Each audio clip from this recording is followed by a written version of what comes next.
Through a haze of smoke, a cat glides into view, a fixed, knowing smirk on his face.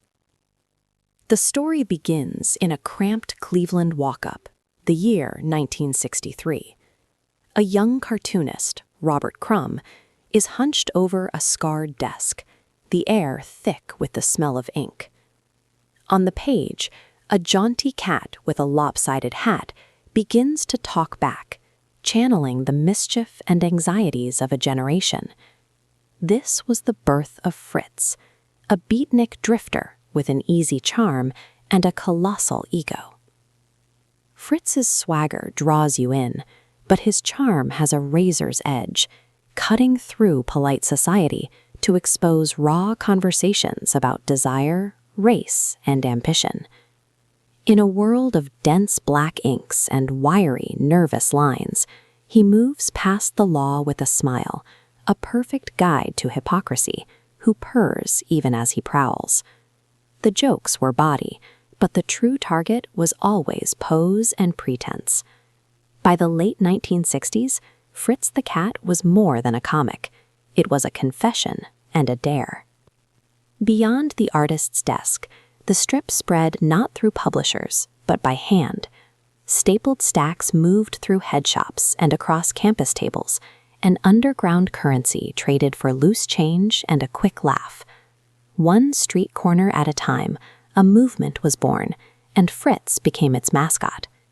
This do-it-yourself spirit of stubborn freedom echoes today as creators build their own communities, far from the mainstream. Fritz embodied both liberty and access, a celebration and a caution. And just as his grin became the symbol of a counterculture, a new medium beckoned. The cat was about to step off the page. In a bare New York studio in 1972, animator Ralph Bakshi leaned over paint-stained cells. The city's pulse, jazz from a radio, the bleat of taxis, bled into the soundtrack. On screen, Fritz prowled through a gritty, immediate world, his rooftop antics set against the constant hum of the street.